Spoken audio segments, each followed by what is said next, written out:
నమస్తే, నేను Vamsi. Welcome to కోసర్వార్. ఉప్పు నిప్పులా ఉండే ఆ ఇద్దరు నేతలు ఇప్పుడు కలిసిపోయారా? ఇంతకీ ఆ ఇద్దరు నేతలు ఎవరని అనుకుంటున్నారా? అదేనండి, ఒకరు భారతీయ జనతా పార్టీ ఎంపీ ఈటెల రాజేందర్, మరొకరు కేంద్ర సహాయ మంత్రి బండి సంజయ్. మొన్నటి వరకు అగ్గి మీద గుగ్గిలంలా ఒకరి పేరు చెప్తే మరొకరు కస్సుమన్నారు, ఇంకొకరు బుస్సుమన్నారు. కట్ చేస్తే ఇద్దరు పక్కపక్కనే కూర్చొని నవ్వుల పువ్వులు పూయించారు. ఇటు భారతీయ జనతా పార్టీ కాషాయ దళంలోనూ కమలం గూటిలోనూ ఆనందంగా కనిపిస్తున్న పరిస్థితి, హర్షాతిరేకాలు వ్యక్తమవుతున్నాయి. బీజేపీ ఎంపీ లక్ష్మణ్ నివాసంలో ఈ అరుదైన దృశ్యం కనిపించింది. మనం స్క్రీన్పై చూడవచ్చు ఏ విధంగా నేతలంతా కలిసిపోయి ఉన్నారో. ఇక తెలంగాణ బీజేపీ వ్యవహారాల ఇన్ఛార్జ్ అభయ్ పాటిల్ ఈ ఇద్దరి నేతల మధ్య రాజీ కుదిర్చారనే ప్రచారం జోరందుకుంది. మరి బండి సంజయ్, ఈటెల రాజేందర్ మధ్య రాజీ నిజంగానే కుదిరిందా? కుదిరిచ్చారా? హైకమాండ్ ఆదేశాలను ఇద్దరు నేతలు ఇక పాటించబోతున్నారా? అభయ్ పాటిల్ జోక్యంతో విభేదాలకు చెక్ పడుతుందా? తెలంగాణ భారతీయ జనతా పార్టీలో అసలు ఏం జరుగుతోంది? ఈ అంశంపై మనం చర్చిద్దాం. మనతో పాటు మాట్లాడేందుకు అందెం రామరెడ్డి గారు, Bharatiya Janata party spokes person, అదేవిధంగా నర్రా విజయ్ గారు, ప్రముఖ జర్నలిస్ట్ మనకు అందుబాటులో ఉన్నారు, సీనియర్ జర్నలిస్ట్. అదేవిధంగా రామరెడ్డి గారు నమస్కారం. నర్రా విజయ్ గారు మీకు కూడా గుడ్ ఆఫ్టర్నూన్ అండి. గుడ్ ఆఫ్టర్నూన్, నమస్కారం. రామరెడ్డి గారు, ఏం జరుగుతుంది అసలు? భారతీయ జనతా పార్టీలో మొత్తంగా అధిష్టానం దృష్టి సారించిందా? ఇద్దరి మధ్య విభేదాలు ఇక సమసిపోయినట్టేనా? కరీంనగర్ జిల్లాలో ఇద్దరు కలిసి పని చేసుకోవాల్సిన అవసరం ఉందా? ఎలా చూస్తున్నారు ఈ భేటీని? అవునండి, ఇప్పుడు 5 రాష్ట్రాల ఎన్నికల తర్వాత కేంద్ర బీజేపీ నాయకత్వం మొత్తం తెలంగాణ మీద దృష్టి పెట్టింది. ఈసారి ఎట్లన్నా బీజేపీ తెలంగాణలో అధికారంలోకి తీసుకురావాలి బీజేపీని. ఎందుకంటే గత లోక్సభ ఎన్నికల్లో సగం సీట్లు గెలుచుకున్నాం, ఒక సీట్ పెట్టినాం అధికార కాంగ్రెస్ తో పాటు సమానంగా. తర్వాత జరిగిన గ్రాడ్యుయేట్స్ ఎడ్యుకేటెడ్స్ ఎమ్మెల్సీ ఎన్నికల గ్రాడ్యుయేట్స్ టీచర్స్ లో 3 2 గెలుచుకొని తెలంగాణలో బీజేపీకి ప్రజాదరణ ఉంది. అయితే మిగతా అంశాల గురించి దృష్టి పెట్టారు. గత కొంతకాలంగా తెలంగాణ బీజేపీ కార్యకర్తలు ఉన్న ఏకైక బాధ ఏంటంటే ఈ అంశమే. ఇవాళ అయితే పరిష్కారమైందో ఈటెల రాజేందర్, బండి సంజయ్ గారి మధ్యనున్న విభేదాలు, అవి కొంచెం డైరెక్ట్ గా ఓపెన్ గా పేర్లు పెట్టుకొని తిట్టుకోకుండా వారు ఒకరిని చేసి ఇంకొకరు చర్యలు అని మనసులో అసలు అందరూ సరే, వీళ్ళిద్దరే కాదు, వీళ్ళిద్దరిదంటే అంశం తెరపైకి వచ్చింది, పైకి కనిపించింది, కానీ ఇంకా చాలా మంది నేతల మధ్య కూడా కోల్డ్ వార్ నడుస్తున్నట్టు టాక్ ఉంది కదా, దానిపైన కూడా కసరత్తు చేస్తున్నారా? అది లేదండి, మిగతా నేతల మధ్య ఎక్కడ కోల్డ్ వార్ నడుస్తలేదు. వీళ్ళిద్దరి మధ్య మాత్రం ఉంది అనేది యావత్ తెలంగాణ సమాజానికి తెలుసు.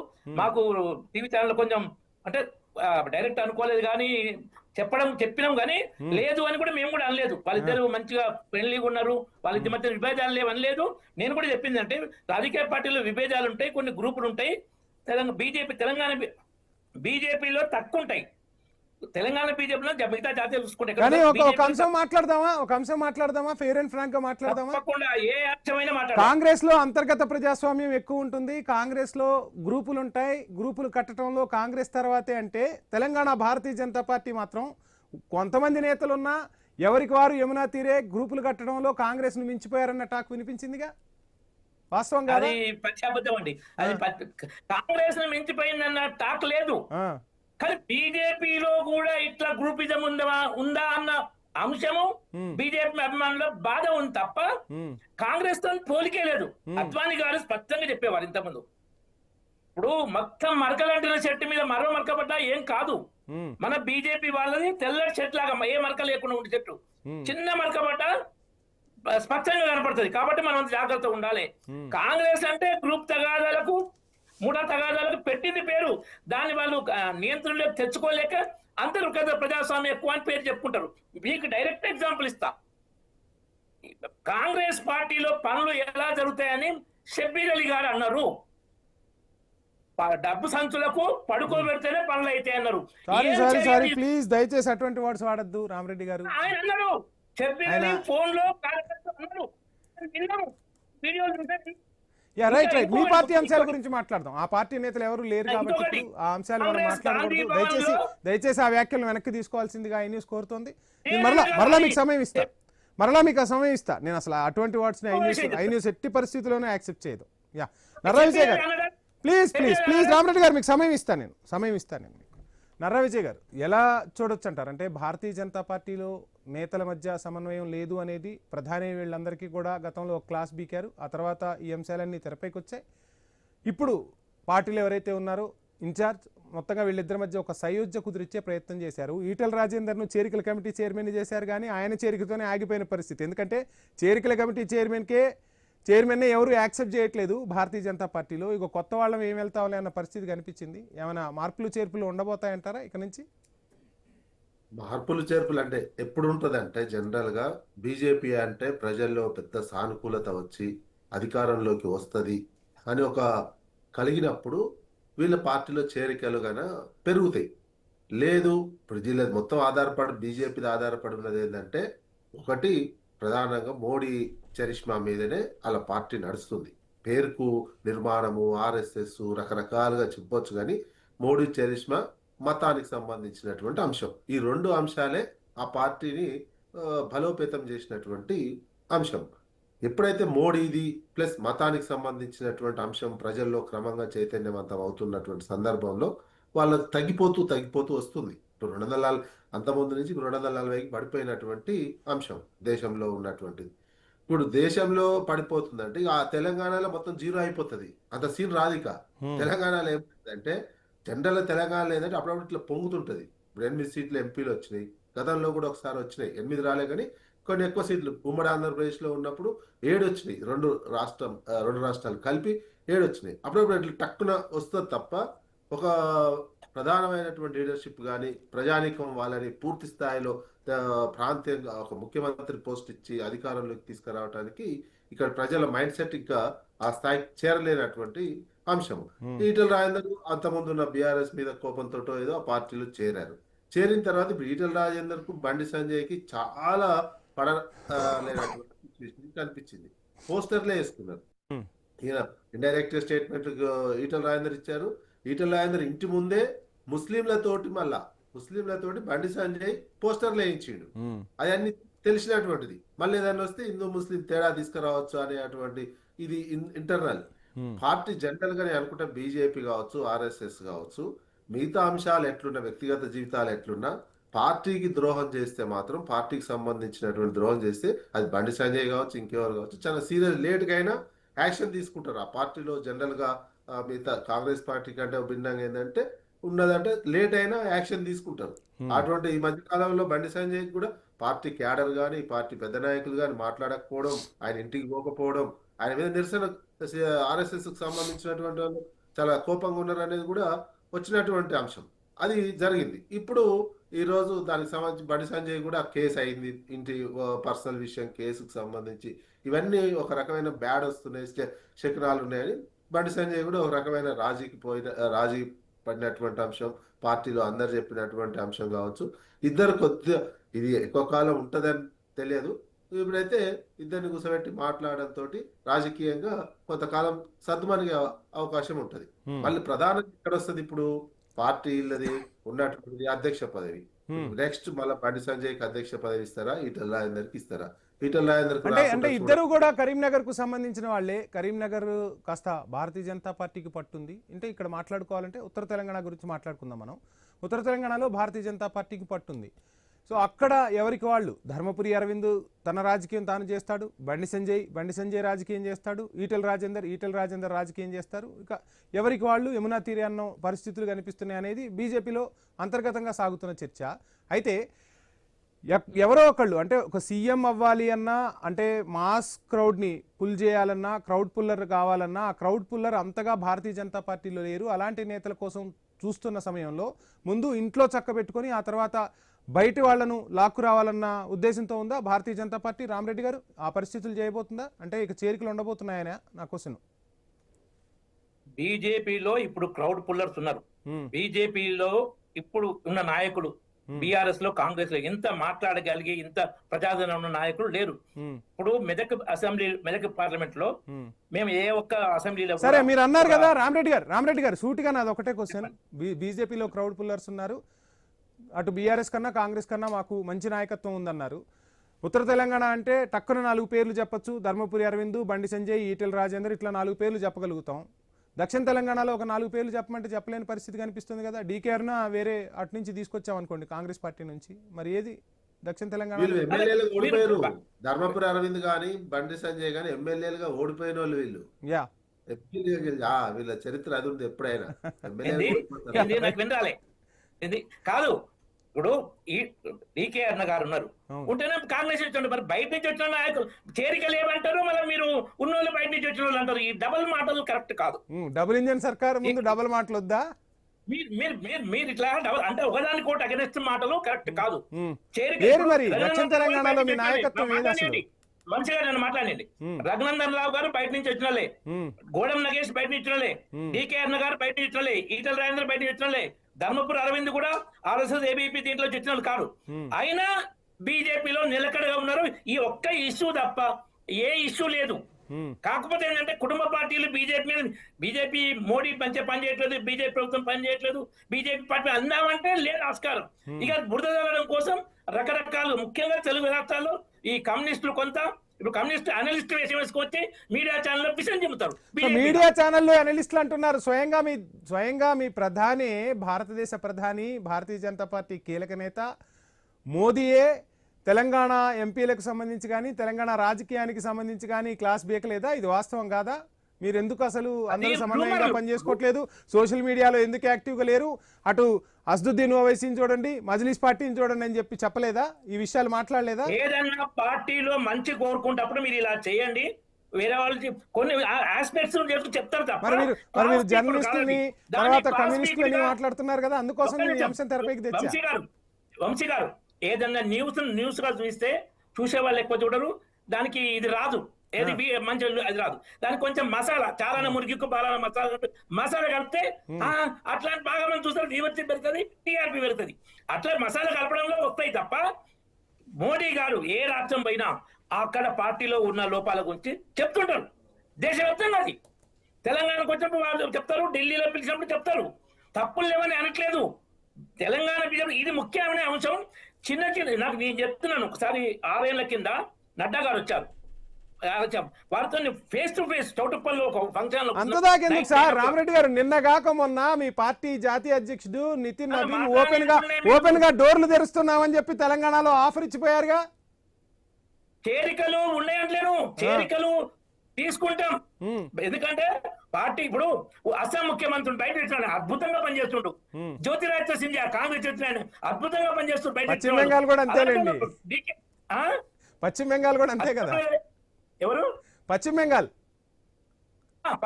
సువేంద్ర అధికారి కూడా బయట అద్భుతంగా పనిచేస్తుడు. ఆయన ప్రజలు ఎలా ఆదరించారంటే 2 సార్లు ఆయన మమతా బెనర్జీని ఓడగొట్టాడు. ఆమె సీఎం గా మళ్ళీ పార్టీ గెలుస్తున్నా ఓడగొట్టాడు. మళ్ళీ ఇప్పుడు 2 దిక్కులు పోటీ చేసి 2 దిక్కులు అయినా గెలిచాడు. ఒక్కడికి పోటీ చేసిన మమతా బెనర్జీ ఓడిపోయింది. సో అట్లా బయట నుంచి వచ్చిన వాళ్ళు బీజేపీలో అద్భుతంగా పనిచేస్తారు. అందుకే చేరికలు తీసుకోండి, కరెక్ట్ పర్సన్ తీసుకోండి. ఇప్పుడు ప్రజాదరణ పొందిన ఇప్పుడు ఈ నాయకుల కన్నా మా 7 ఎంపీలు దాదాపు 60 నాయకులు మంచి ప్రజాదరణ నాయకులు ఉన్నారు.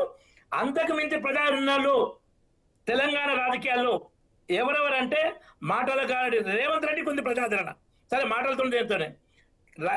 హరీష్ రావు కాళేశ్వరం కూలేశ్వరం చేసినా ఆయన మాటల కాడితో ప్రజాదరణ నిలుపుకుంటాడు. కేసీఆర్ ఫామ్ హౌస్ లో పండుకుని ఎప్పుడు వస్తుందో తెలియదు. సరే వాళ్ళ పార్టీలో ఇప్పుడు ప్రజలు చూసుకున్నారు అవన్నీ. మీ పార్టీలో ఇప్పుడు బీఆర్ఎస్ లో అంతర్గత కుమ్ములాట్లు ఉన్నప్పుడు మీరు మాట్లాడారు కదా, కవిత బయటికి వెళ్ళినప్పుడు మీరు గట్టిగానే మాట్లాడారు కదా. వినండి, ఈ 4గురిని మేము తీసుకోము. ఇంకా ఏ ఒక్క నాయకుడికి మా బీజేపీ 60 పైగా నాయకులకు మించి ప్రజాదరణ లేదు. సరే రేవంత్ రెడ్డి, సరే ఈ 4గురిని తీసుకోరు, రేవంత్ రెడ్డికి ఆఫర్ ఇచ్చారుగా, మరి రేవంత్ రెడ్డిని తీసుకుంటున్నారా? అబద్ధం, మేము ఎప్పుడు ఆఫర్ చేయాలి. నేను ముందు రఘునందన్ రావు గారి మీటింగ్ లో 2017 అనుకుంటా, వారు రేవంత్ రెడ్డి వస్తా అంటుండ్రు తీసుకుందామంటే డాక్టర్ సుమారు ప్రెసిడెంట్ ఉన్నారు. డైరెక్ట్ కెమెరా ముందు బుక్ అయినా ఓటుకోడు కేసు ఆయన ఎట్లా తీసుకుంటామన్నాడు. ఫస్ట్ బీజేపీకే ట్రై చేశాడు. అలాంటి కేసులు మేము తీసుకోము. కానీ దేశం మొత్తం మీద ఇందాక మీరు అన్నారు, అద్వానీ చెప్పేవాళ్ళు ఎన్నో మరకలు ఉన్న వాళ్ళ మీద ఒక మరక పడితే ఏం లేదు, కానీ మనకు మట్టుకు ఎటువంటి మరక ఉండకూడదు, మనం తెల్ల చొక్కా అన్నారు. అందరి మీద మరకలేసి మీ పార్టీలోకి వచ్చిన తర్వాత వాళ్ళందరూ కూడా ఇప్పుడు వైట్ అండ్ క్లియర్ అవుతున్నారు, క్రిస్టల్ క్లియర్ అవుతున్నారని విమర్శ దేశవ్యాప్తంగా మీపై వినిపిస్తూనే ఉందిగా. మరి దీన్నే గ్లోబల్ విషయ ప్రచారం అంటారు, దీన్నే గ్లోబల్ విషయ ప్రచారం.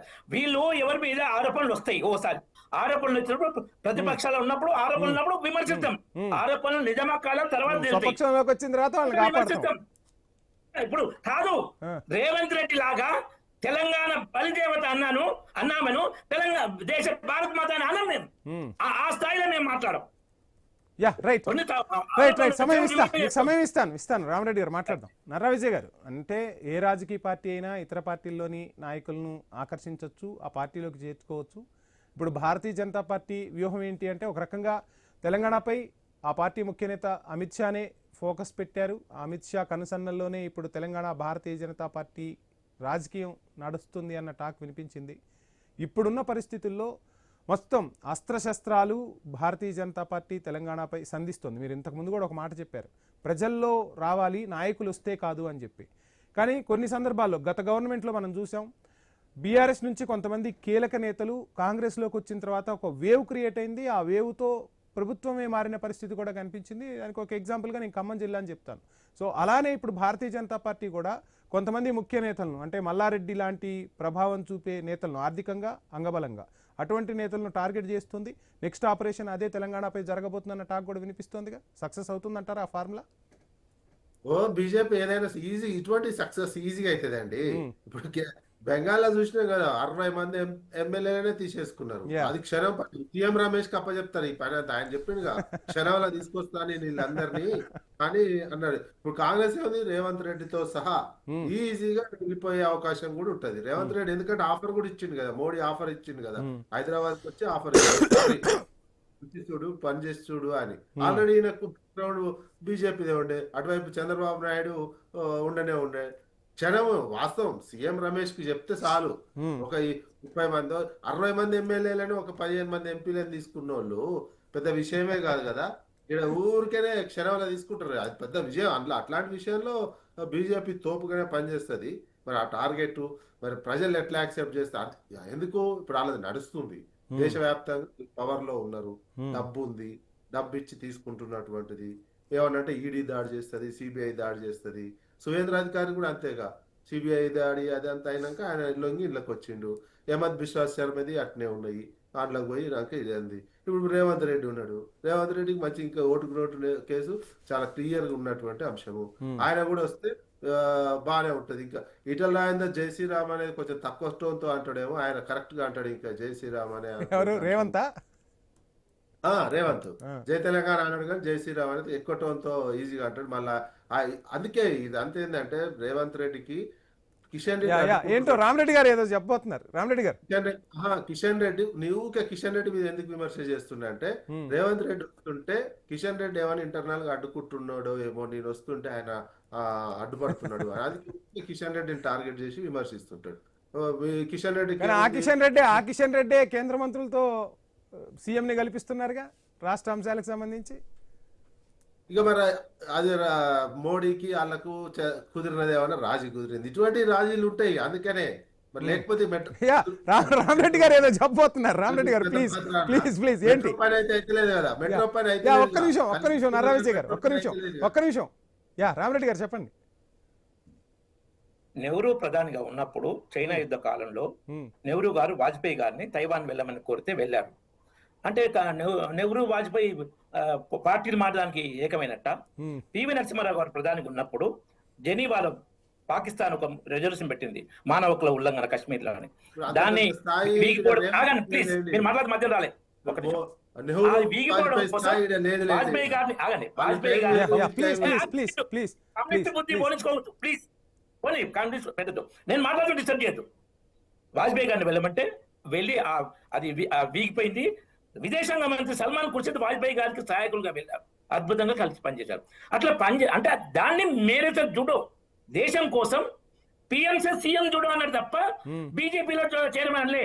దానికి విపరీతాలు తీయొద్దు మీరు. ఆయన మేరేసే ఎందుకన్నాడంటే, గుజరాత్ లో మీరు సీఎం ఉన్నప్పుడు మా మన్మోహన్ సింగ్ గారు ఎట్లా డబ్బులు ఇచ్చి అట్లే అంటే, నేను అట్లా ఇస్తే నీకు సగమే వస్తాయి, కాబట్టి నీకు నేను ఇప్పటికి ఎక్కువిస్తున్నాను, తెలంగాణ డెవలప్ కావాలంటే మేరేసే జుడో అంటే అండర్స్టాండింగ్. ఇంతమంది కేసీఆర్ ప్రభుత్వం ఏం చేసిందంటే, మెడికల్ కాలేజీలు ఇస్తాం, లేని కాలేజీలు కాలేజీలు లేని జిల్లాల నుంచి అప్లై చేయాలంటే ఏది మంచి కాలేజ్, ప్రైవేట్ కానీ ప్రభుత్వం కానీ. మమతా మెడికల్ కాలేజ్ ఉన్న ఖమ్మం ప్రతిమ మెడికల్ కాలేజ్ అప్లై చేసి రావద్దని కుట్ర చేసాడు. అలా కాకుండా తెలంగాణ అభివృద్ధికి కేంద్ర సర్కార్తో కలవమని చెప్పిండు. దానికి విపరీత అర్థాలు తీయద్దు. అది ఇట్లా ఈ ఆరోపణలు చాలా తక్కువ. మేము ముందే 2017 రేవంత్ రెడ్డికి బీజేపీలో స్థానం లేదని ఫైనల్ గా భారతీయ జనతా పార్టీ అధికారంలోకి రాబోతుందా సార్వత్రిక ఎన్నికల్లో? 100% ఇక్కడ ముఖ్యమైన చెప్తా, ముఖ్యమైన చెప్తా. ఇప్పుడు జిహెచ్ఎంసీ ఎన్నికలు ఉన్నాయి. ప్రభుత్వం పెట్టే దిశలో పనిచేస్తుంది. 300 డివిజన్స్ 3 కార్పొరేషన్ చేసిన జిహెచ్ఎంసీలో బీజేపీ ఫస్ట్ ప్లేస్ వస్తుంది. దాంతోనే వాతావరణం బాగా పెరుగుతుంది. బీఆర్ఎస్ సింగిల్ డిజిట్ గా పరిమితం అవుతుంది 300లో. కాబట్టి బీఆర్ఎస్ దాదాపు అవుట్ అను. తర్వాత కర్ణాటక అసెంబ్లీ ఎలక్షన్స్ ఉన్నాయి 6 నెలల ముందు మనకన్నా. గత కర్ణాటక అసెంబ్లీ ఎలక్షన్ లో బీజేపీ ఓడిపోయి కాంగ్రెస్ గెలవడం తోటి బీజేపీకి ఉన్న అడ్వాంటేజ్ కాంగ్రెస్ పోయింది. హుజరాబాద్ లో 3000 ఓట్లు వచ్చిన కాంగ్రెస్ అధికారంలోకి వచ్చింది. ఇప్పుడు అక్కడ కాంగ్రెస్ ఘోరంగా ఓడిపోయి బీజేపీ తోటి తెలంగాణ సంపూర్ణంగా బీజేపీ సానుకూల వాతావరణం ఏర్పడుతుంది. ఇప్పుడు ఇన్ఛార్జ్ కూడా కర్ణాటక నుంచి అభయ్ పటేల్ గారు కర్ణాటక ఎమ్మెల్యే, వారు 3 సార్లు ఎమ్మెల్యే, వారు ఇవన్నీ చెప్పారు. అందరికీ ఆ నమ్మకం వచ్చే నెక్స్ట్ ఎలక్షన్స్ లో బీజేపీ బంపర్ మెజారిటీతో గెలుస్తుంది. ఇంకో విషయం చెప్పారు మన నితిన్ నవీన్ గారు, అసలు బెంగాల్ కన్నా తెలంగాణ బీజేపీ బలంగా ఉంది, బెంగాల్ కన్నా తెలంగాణ గెలవడం చాలా ఈజీ అని. నిజం కూడా జరగబోతున్నాయని చూద్దాం. ఈటెల రాజేందర్ కు బండి సంజయ్ మాత్రం సయోధ్య కుదిర్చే ప్రయత్నం అయితే అధిష్టానం చేసింది. థ్యాంక్ యూ రామరెడ్డి గారు, నర్రా విజయ్ గారు క్వశ్చన్ అవర్ లో పార్టిసిపేట్ చేసినందుకు. ఇది వాళ్ళ క్వశ్చన్ అవర్.